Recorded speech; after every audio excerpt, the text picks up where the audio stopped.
Alright, you guys, as you can see by the thumbnail, I'm back with part 2. I know you guys probably thought I was going to make you wait for a whole month before I dropped part 2, but I wasn't going to do that to you guys. I left you guys on a cliffhanger, so I wanted to get this second part out to you guys as soon as possible, so let's get straight to it. So after listening to the end of part 1, I just want to make sure that I mention every N-Soul and every NF member that stepped up and came to Mateo's assistance that day. I briefly touched on it and I mentioned a few names, but I missed a few as well. Duck from San Fran, Colombo from Sacra, Duke from Woodland, and Mateo himself flipped the script on these individuals and began to move on them themselves. A few minutes later, Travieso from Modesto and Cool Raul from Salas ran over there to the basketball court where all this was happening with bangers and began to move on both Chino and Maquillo. So Travieso demonstrated where his loyalties were at that day as well. So the other thing I wanted to follow up on with you guys pertains to the POA, or the plan of attack.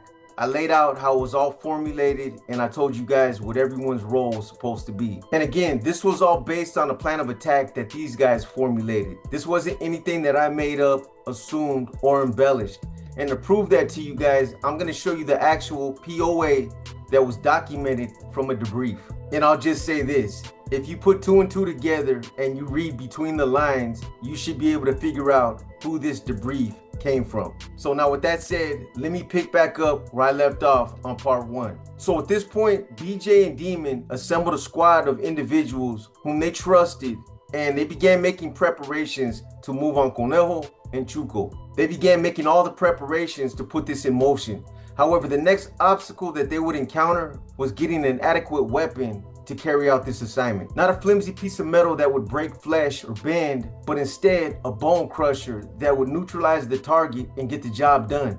But the dilemma BJ was having now is that he couldn't move around the yard freely and get that type of weapon stock himself, because Conejo had security blankets always watching him. So he had to be clandestine about this. So eventually, Smiley from Sanjo gave BJ a steel rod from a typewriter and 2 stabbing type weapons that he quietly manufactured in his cell late at night. In the meantime, BJ, Oso, and Demon constantly paid close attention to Conejo's daily routine, patterns, and habits. This enabled them to predict the best course of action for committing the homicide. However, this all still took time. It was a tedious and meticulous process that BJ didn't want to rush. And unfortunately, the days started turning into weeks, and the weeks started turning into months. Meanwhile, Mateo kept the pressure on BJ, but time kept passing them by.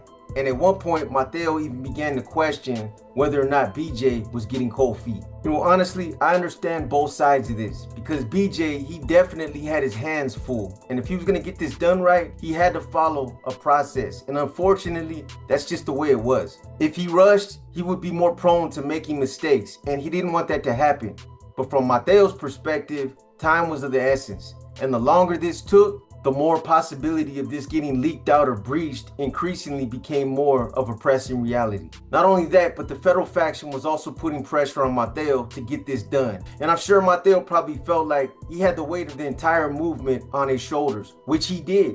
Because if you think about it, the federal faction was standing by expecting these brothers to fulfill their will by eliminating Conejo, Chuco, and DC. A monumental task. And in order for the entire collective to reunify under one governing body, BJ and Mateo had to complete the mission. So as you guys can imagine, they had a lot of pressure on them and they had their hands full. But unfortunately, Mateo ended up being right. Too much time had elapsed, and obviously other people had been told about this operation during the time when they were looking for potential recruits. So this was a very real concern that became more urgent and pressing with the passing of time.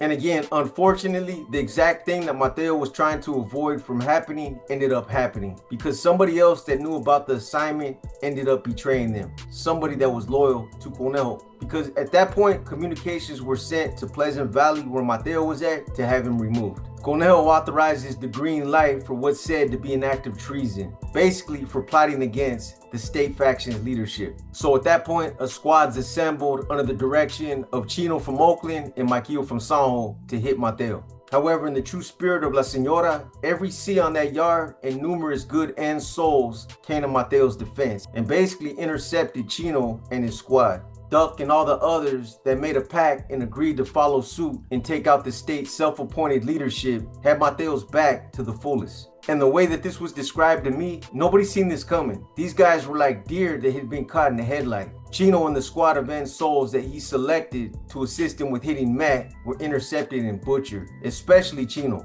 You know, like I told you guys, I got the pictures of Mateo after he was hit, and although he was leaking and they put some holes in him, it wasn't nothing like what they did to BJ. And obviously that's because there was some loyal NF members and some loyal N souls that came to Mateo's assistance that day. But when this happened in Pleasant Valley, this changed the dynamics of everything. And BJ and Demon, they felt the pressure even more after Mateo was hit. You know, and I'm not trying to be critical of these guys, but when BJ and Demon heard that Mateo had been hit, it should have been all hands on deck and it's time to go. Because from that point on, the clock was ticking and time wasn't in their favor. Why they didn't believe that they were next is a question that only they can answer.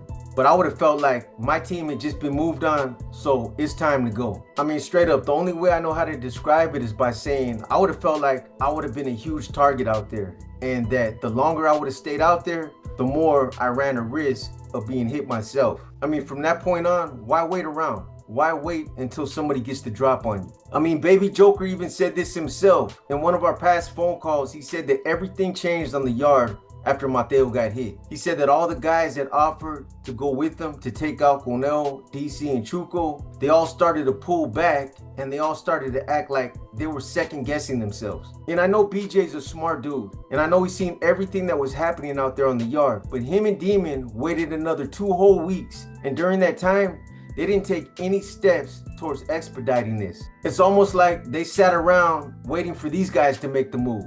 And if that's what they waited for, that's exactly what they got. Somebody's gonna slide up under Conejo sooner or later, bro, and get his ass. No, yeah, well, I was already there. I was if Matt would have never got, if that would have never happened to Matt, this dude would have never. It would have been done already. Yeah, man, you got shit to get. Hey, homie, it was already going, man. The homie was still loose on it, but. Nah, hey, don't get me wrong. I'm not criticizing you, bro. I'm just saying a situation like that, man, politics get dirty, bro. You should have just said, man, you know what? Fuck it, bro. I'm going on the next thing smoking, because that's a dangerous situation right there. As you've seen, unfortunately. I'm glad you're okay, bro. You know. Yeah, and I was. He shot three because I still went to his door, right? I knew what happened, so I go to his door. I go to the dentist. I go back to his fucking door. I go to the building, and I'm like, hey, watch out, vato. Watch out. I'll see you out there in the yarda. And he's like, no, because he hasn't been coming out. And I'm like, hey, Kyle, I want to talk to you. He goes, hey, I already heard. You vatos want to hit me, man. And listen, now I was like, ain't nobody trying to hit you, man. I'm gonna talk to you when I see you out there. And he goes, hey, I'm not gonna go out tonight. I mean today. I said, orale, all right. So it went on lockdown, and we didn't get let out until Saturday. That's when they did that to me, right? Yeah. And I already told the other youngsters, hey, watch out, this is what's going on. This vato already put the movida on me. Let's go after him. Nobody had your back? Man, homie, the vatos that I had there, once that happened to Matt, they all fell off. Man. I was there by myself the whole fucking 2.5 years. Damn, you know? Bro. Damn. Yeah, I tried to reach out to Matt. Homie, believe me, I was the only one supporting the fans, man. Because on August 10th, 2019, just before the Morning Yard recall, the NF staged a medical emergency as a means to create a distraction with one of their own. Lamel Windsor, Shadow from Merced, a black norteño who ran with the northern faction, had a history of having seizures on the yard, so for his own protection, he wore a helmet on his head. So as Shadow was walking by the exercise pull-up bars, he staged the seizure by flopping around on the ground, acting like he was in medical distress. Another norteño by the name of Joe Gaxiola, Crow from Modesto, played along and started yelling at the cops on the yard to get Shadow medical assistance. And obviously this was done to create a distraction for the cops so that there would be some delayed reaction for what was to come next. So Baby Joker said that he seen all the telltale signs on the yard that morning and that he basically knew it was coming. In fact, he said that one of Conejo's minions came over to the table where he was sitting at and told him, hey Trusha, they're about to come at you right now. So at that point, BJ said that he got up from the table that he was sitting at and he just started looking around in the yard. He started watching. And at one point, he seen these guys looking over in his direction. and then they started to advance. You know, BJ said something to the effect of he thought that these guys might have wanted him to walk off the yard by the way they kept looking over in his direction, basically telling him, hey, we're about to come at you. But he said he wasn't going to go out like that. He said, you know what? If they're going to come, they're going to come. If you guys are going to take me out, go ahead and take me out. And he stood there and he waited. You know, and I'll be honest with you guys, a coward might have made a beeline towards the watch office or towards the yard cops that were out there on the yard, knowing that there was a possibility that he might get hit or that he was about to get hit. But BJ, he stood there and he waited. And I know there's probably people that think that was a stupid thing to do. But in this lifestyle and under that belief system, being looked at as a coward is probably one of the worst jackets that you can have. You know, but the other cold thing about this whole setup is that when all this was going down, Conejo, Esteban, and Chuco were all locked up in their cells. They didn't come out to the yard that morning. You know, technically, that could have been looked at as an act of cowardice. How much more convenient can it get? So the three shooters that they sent at BJ were Oscar Tone Perez, Edgar Chato Frere, and Manuel Trigger Leyva. And here's a quick excerpt of BJ describing what happened at this point. So in this picture, you're looking at where the so-called Holy Prayer Square enclosure is at. That's where BJ was moved on. And these guys were trying to hurt BJ bad. They were taking all head and upper torso shots. And according to my source, in an instant, BJ, who was wearing a white t-shirt and some gray cut-off sweats, was draped in blood. And here's the cold part, and you'll hear BJ say this in his own words, but as BJ was getting stabbed and as he was fighting for his life, he looked over and he seen two of his homeboys, Smiley and Dagger. Two of the individuals that agreed to assist BJ and Demon with this assignment in taking out the state's leadership. Thinking that these guys had his back, he started calling out to his homeboy Dagger from Watsonville to help him. But Dagger and Smiley, they just stood there and let BJ fend for himself. They stood there and they acted like they didn't know what was going on, and they acted like they didn't want no part of it. Again, like I said, loyalty at its finest. We had all them vatos, homie. You know, they were true sureños, right? Working for them other vatos, right? Laughing while the fucking homeboy, what your righteous fucking homeboy Guerrero's getting blasted, and his own homeboys are not doing nothing. Homie, ¿qué onda con eso? ¿Qué onda, homeboy? I was like, what? ¿Qué onda con estos vatos? You know, I went to the fucking oil. I looked at and I talked to the vatos that blasted me and said, hey, you know what you did, right? I said, you guys fucking killed yourselves, man. I said, what you guys did, homie, you guys just gave an opportunity for everybody else to fucking hold you down on your knees from here on out, homes. I said, because I was the last of the fucking Mohicans over here trying to fucking defend you vatos, man. Hey, I said, your homeboy, homie.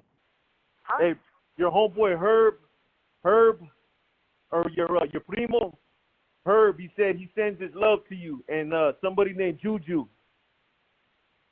Okay. Hey, tell him what I know he's talking about. We send our cariño, homes. You know, we're here, man. Look, He's gonna hear. Raza. He's gonna hear this. Huh? He's gonna hear this call right here. All right, man. Tell him we send our cariño, man. We're here, man. You know, hey, we're here for the right. ages, man. You know, there's a lot of raza. Look, from Maravilla, from Compton, from Watts, from San Gabriel Valley. Homie, I'm talking about raza, right? Arthur, Ventura. When they hear me, when I'm bullshitting with them, homes, they're like, man, Joke, we were blind to all this shit. Yeah, like, that's crazy, bro. I tell them, like, yeah, homie, pues that's tú, le dije, pero, ¿sabes qué? You know, do you vatos, man. I'm on, but man, you know, you guys should have known better, man. That's why there's a lot of you vatos over here, man.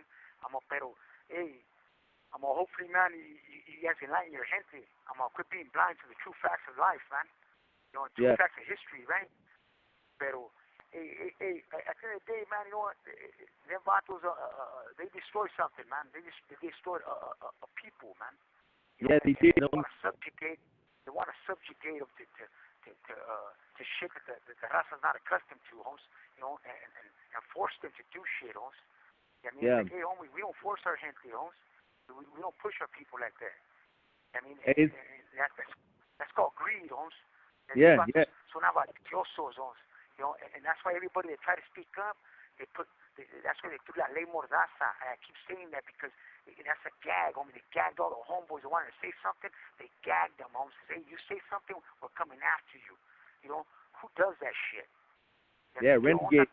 Right?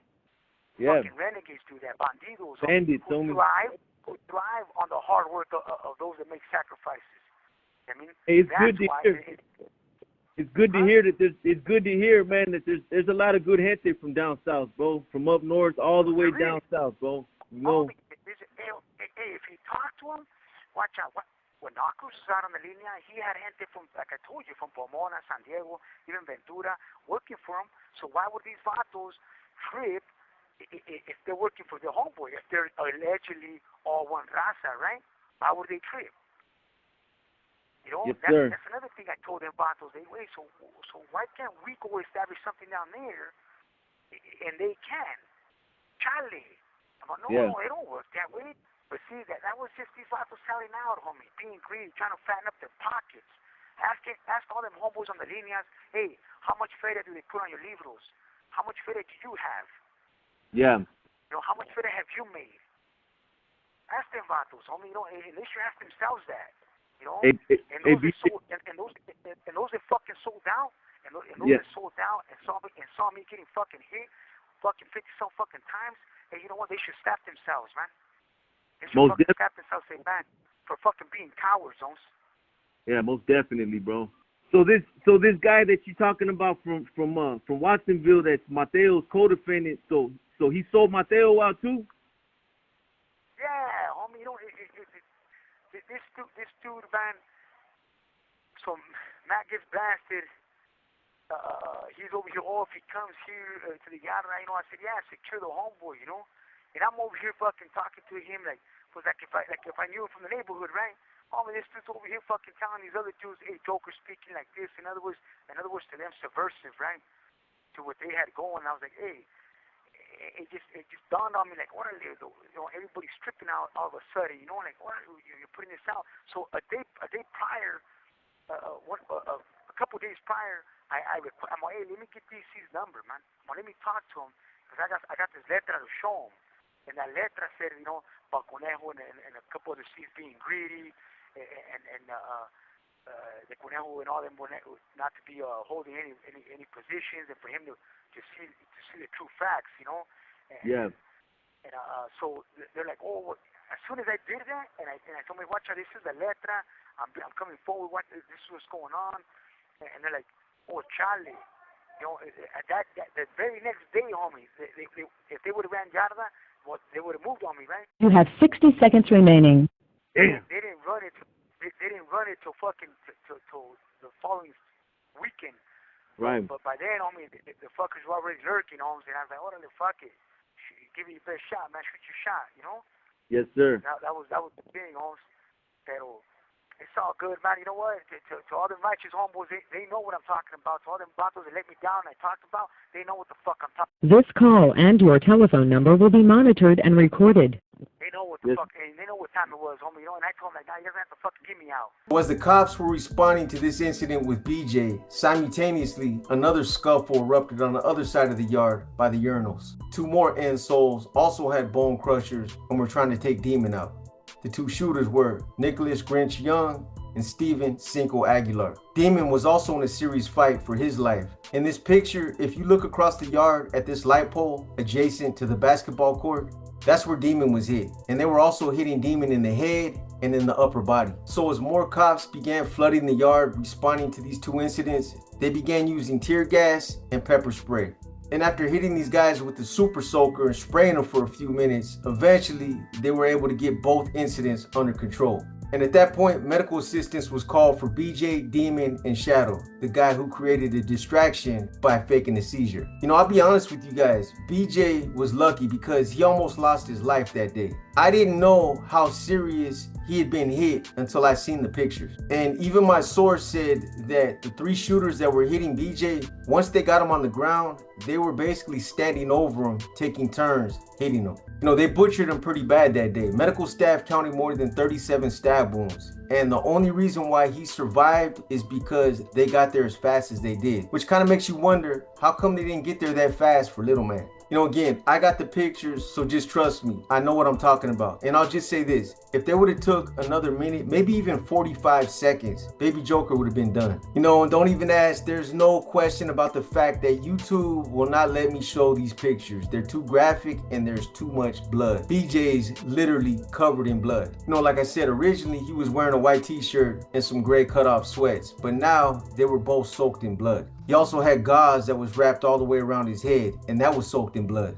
You know, the other thing that stands out about these pictures is that the entire ground area where they had him sitting was covered in blood. It looked like blood had been sprayed all over the ground. You know, there's also pictures that were taken from behind him where he was sitting on the ground, and you can see puncture holes all over his back and all over his arms. And despite the fact that you can't really see his face, there's just something about the way that he's sitting that makes it look like he's almost ready to pass out. You know, and the pictures of him in the hospital are even worse. He's got tubes everywhere and he's obviously sedated. He looks like he's been stabbed in the face, on his arms, and all over his upper body. And his eyes are swollen shut. There's also blood all over the bed and he just looks bad. You know, when you look at pictures like this of someone who you know and who you consider to be a friend, they're hard to look at. You know, as far as Demon, Grinch was trying to take him out as well. The thing that saved Demon was that Cinco was a little guy and Demon was fighting for his life. He was able to knock Cinco down a couple of times, and because he was able to knock Cinco down, he was able to fight Grinch off. Otherwise, it would have been worse.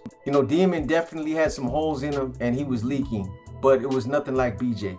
It was obvious that BJ was the primary focus, and that's why they put 3 shooters on him. But Conejo was just getting started. After he had BJ and Demon hit, he was about to run the gamut and execute a short list of targets that were suspected of plotting against him and his crew. Next up was Cool Raul from Salas. He was hit for assisting Mateo when Chino and Mikeel moved on him in Pleasant Valley. Then on September 15, 2019, 3 removals happened back to back to back. Jerry Chavez Wessels from Sanjo was hit on B-Yard in Pleasant Valley by David Nappy Thomas from Sultana and another guy named Frias. You know, I know Wessels personally, he's a good dude, and he's another one that was working with me out on the streets. You know, within a few minutes of Wessels getting hit, the staff that was responding to the first alarm apparently seen Saragosa Sanchez, Capone from Sanjo, getting hit in Building 2 by Nicholas Cox from Tulare County and another soul by the name of Gonzalez. And then coincidentally, reminiscent to the way his brother BJ was removed, Julio Cabrera, Sleepy from Watsonville, was also being removed simultaneously at the same time by 2 souls on the other side of the building's day room. All 3 were hit for supposedly plotting against Conejo and state leadership. And then several other NF members and souls were also green-lighted for the same reason, for supposedly their involvement in plotting against the state leadership. Some of those included NF member Vincent Garcia, Chente from Salas, Joe Ramirez Travieso from Modesto, and NF member Paul Killinger, Powder from Salas. Then on October 6, 2021, Dwayne Jefferson, Joe Jeff from Salas, was removed in Pleasant Valley by Vincent Yaquez from Castroville and Manuel Castanien from Tulare County. And once again, these green lights were said to have been sanctioned by Conejo for these guys allegedly plotting against the state leadership. So the last piece of betrayal belongs to NF member Turtle from Sanjo, the one who entered into a pact with Mateo, Duck, and Gangster. Because at some point, Turtle ends up getting transferred to Solano, where he ends up with DC. And if you guys remember the POA, Turtle had agreed to the task of taking out DC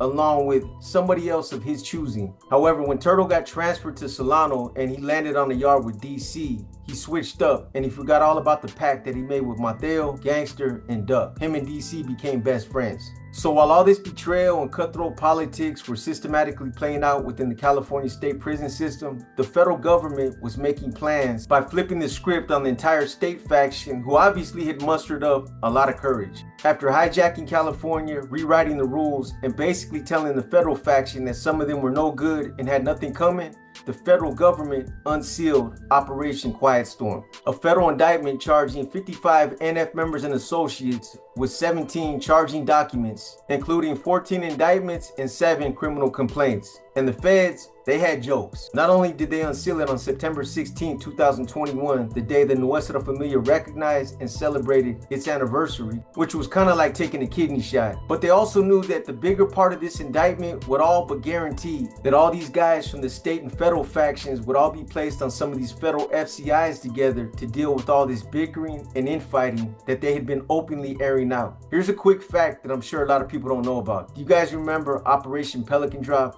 when they transported several Mexican Mafia members, Aryan Brotherhood members, high-profile Crip gang members like Vincent Bruce, Honey Bear from Venice Shoreline Crips, and AB member John Stinson? You guys remember that? They transported these guys from Pelican Bay Shoe to the LA County Jail in the back of a helicopter. Well, I bet you guys didn't know that they did something similar to Chuco, Conejo, DC, and some of these other guys that got indicted in Operation Quiet Storm. Here's a picture of Conejo, Chuco, and DC in the back of an airplane like Con Air. And here's another picture of them getting on the airplane. And then finally, you got a picture of several more individuals that were indicted in Operation Quiet Storm that are also on this plane. It doesn't get any better than some of these exclusive pictures. I put you guys on a yard so that you can see some of their entourages, and now you've seen them in the back of Con Air. Anyway, from this point on, I'm sure a lot of you know what happens next. These guys go on to fight their cases for a few years. They finally end up getting convicted, and then now they're finally getting transitioned to the federal system. You know, we'll see what happens. We'll see how this all plays out over the course of time. Nothing has happened yet, but I'm sure something will when they land on the right yard. You know, I'll probably run another story about what's happened in Salinas Valley since these guys have left, but trust me, it doesn't sound like things have gotten any better since Bobby Lopez Silencio from San Jose took over. You know, aside from all the homicides that seem to be plaguing the state system, it seems like the same drama continues to happen on both B and C yards. The main emphasis over there continues to be focused on making money, peddling cell phones, and crushing the market. You know, it's a shame, but recently on July 21st, 2025, an insole by the name of Edgar Picasso was ordered to bring in a package of fentanyl from the visiting room. Unfortunately for this guy, by the time he made it back to the building, the bindles that he had in his stomach had burst open and he died on the tier. The cold part about it is that the individual that ordered him to bring in that package seemed to be more concerned about losing his package than he did about this guy losing his life. Another great example of carnalismo. You know, it's a cold game, but again, these are the kind of things that continue to happen all the time. You know, there's so many things that were going on in Salinas Valley, things that I'll probably run stories on in the future, but some of the stuff that was happening is crazy. Anyways, now that you guys got a lot of the facts about certain things that have happened in Salinas Valley, it gives you a better perspective on why certain things might have happened both before and after the fact. You know, one of the questions that's been frequently asked is, why did BJ lock it up? And I think a lot of people ask that question because they assume he might have been embraced and respected more for making that sacrifice and for spilling his blood. And no matter how you look at it, that's exactly what him and Mateo did. They were both victimized for standing up and for attempting to carry out the federal faction's directives. Something else that nobody was willing to do. So I'm sure some people thought that this was an honorable thing. But on the flip side, nobody really knows unless you know how testy things got between Mateo and BJ when Mateo was trying to push BJ to put this in motion. Mateo was trying to do what was right from his side of it, and BJ was trying to be smart and do what was right from his side of it. You know, I personally don't think that Mateo or BJ have anything to hang their head about. But who am I? That's just my personal opinion. Maybe BJ felt like he was going to catch some flack for not completing the mission and for failing the POA. But then if you look at it that way, the same could be said about Mateo because they were joined at the hip. You know, again, these guys were given a monumental task, and people can criticize and say whatever they want about it. You know, it's easy to say I would have done this or I would have done that. All that sounds good, but you just never know until you've been in that situation. You know, both these guys were expected to carry out a huge undertaking, an assignment that carried huge implications that had the potential to impact the entire state system. You know, if the truth filter gave any indication about how the federal faction felt about Mateo and BJ after things developed the way that they did, I'd say they recognized the honor and integrity that both of these individuals demonstrated, despite the fact that they didn't complete the mission. Because towards the end of the truth filter, it talked about BJ being victimized. It talked about Mateo being victimized. And it placed them in the same category as a lot of other C's who they referred to as solid individuals. good sees. You know, I'm just speculating, but sometimes when you experience an incident where you were literally knocking at death's door, it's enough to sometimes shake you loose and make you rethink where you're at in life. I'm not saying that this is what happened with BJ. I'm just throwing out all the different scenarios and possibilities. Yeah, you guys see Chewy rolling around down there. He's doing a lot better. That's the one that's on insulin. You know, in closing, the thing that stood out to me the most about BJ and Mateo's situations, the two incidents that they both went through, is that Mateo had a lot of NF members and N souls that were firmly behind him, whereas BJ had a lot that betrayed him and turned their backs on him. You know, that's the one thing that this story just never seemed to be short on. Betrayal, deception, backstabbing, and playing both sides. It's discouraging no matter how you look at it. You know, a lot of good NF members and N souls got caught up in a power struggle that proved to be aimless. It still is. You know, as you guys know, Mateo, he ended up checking in and he ended up testifying in Operation Quiet Storm. You know, I personally don't think it had anything to do with having an axe to grind or going in there trying to get retribution for things that were done to him. You know, for those of you that watched the last video that I dropped about Mateo that was titled The Purging of Demons, I spoke about a lot of the bad blood and things that have happened over the years, especially when it pertains to his family. More specifically, his two sisters, Lisa and Sophie. You know, there's a lot of history there. And I told you guys that I talked to Mateo when he was in the midst of making his transition. And even though I didn't press him about why he was making some of the choices that he was making, I honestly got the impression that Mateo had just finally reached a point in his life where he was tired. You know, for those of us who end up committing our lives to some of these criminal organizations and then who end up functioning on an elevated level for decades on end, you know, at some point in life, if we're one of the lucky ones, a light goes on and we come to the realization that there's a bigger world out there that has a lot more to offer than the life that we've been living. And again, I think for Mateo, he just finally reached that point. Unfortunately for BJ, short of a miracle or something drastic changing in California criminal law with regards to sentencing guidelines, he's doing LWOP, so he's in a different situation. And I think BJ's smart enough to know that he dodged a bullet that day and that he's lucky to be breathing. With all the betrayal, backstabbing, double dealing, deception, and internal strife that he's seen himself surrounded by, I think he also got to the point where he had been so discouraged and let down by the things that he's seen that he lost that internal fire. Anyways, as I mentioned earlier, Salinas Valley State Prison hasn't gotten any better than it was a few years ago when all this was taking center stage. In fact, in some ways, it's gotten a lot worse. A lot of these youngsters that have bought into the gang philosophy and who have been brainwashed into believing that they're standing on something righteous are getting caught up in the ugly side of politics, and as a result, they're losing their lives. You know, I can go on and on about this because there's levels to this, but those are stories for another day. The thing that I really wanted to convey to you guys in this story is how BJ and Mateo were both turned on and just how ugly that situation really got. Hopefully, I was able to accomplish that. Anyways, I hope you guys enjoyed this episode of Paradigm Profiles. If you guys liked this episode, give it a thumbs up. If you didn't like this episode, give it a thumbs down. But either way, drop a comment and let me know what you think. And again, something else that's very important that I'm going to continue to remind you guys about is not only hit the like, drop a comment, and share the video, but also hit the all symbol on the notification bell so that you get notified whenever I drop content.